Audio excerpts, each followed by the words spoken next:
If this election has proved anything, it's that political allegiances aren't what they used to be, at least when it comes to those normally found sitting in parliament.Which is why I find myself speaking to Tory grandee, former frontbencher and Conservative peer Michael Heseltine about his efforts to back the Liberal Democrats over the biggest issue he still thinks the country faces since the 1940s.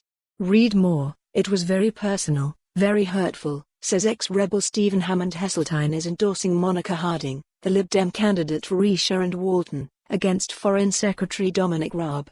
Although the incumbent is sitting on one of the healthiest majorities in the country, Harding is snapping at his heels and Heseltine's endorsement could tip more votes in her favour. But how can he be sitting in the Lords for one party while actively backing another? I would never leave the Conservative Party. That doesn't mean to say every word, every speech, every member I agree with, he says. The difficulty in this issue of loyalty is this: what happens if you have said something all your life politically, and every leader in that party has said something similar? What happens if your party shifts? I can't follow them. I can't accept that we make this country poorer, less powerful, less influential. Read more. From Cities and Kensington to East Devon and Esher, these are the seats where almost anything could happen. Although Heseltine shies away from outright calling his friend and one-time colleague Boris Johnson a liar, he comes close to it by arguing people were deceived by the Vote Leave campaign. All those claims about millions of Turks coming here, about the piles of money for the health service. These were deliberate deceptions, he says.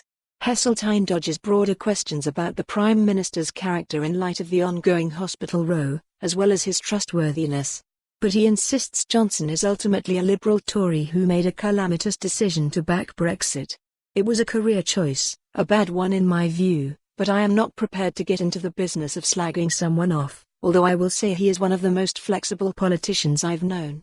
Read more. Nikki Aiken, change is coming to two cities. Another question Heseltine would rather avoid is the threat Labour poses, particularly with several former Tories either standing as Lib Dems or independents, most of whom now look likely to lose their seats. Don't let's spend even a minute discussing Corbyn's programme, which would be a monumental disaster, but for its one great asset, that it's not going to happen.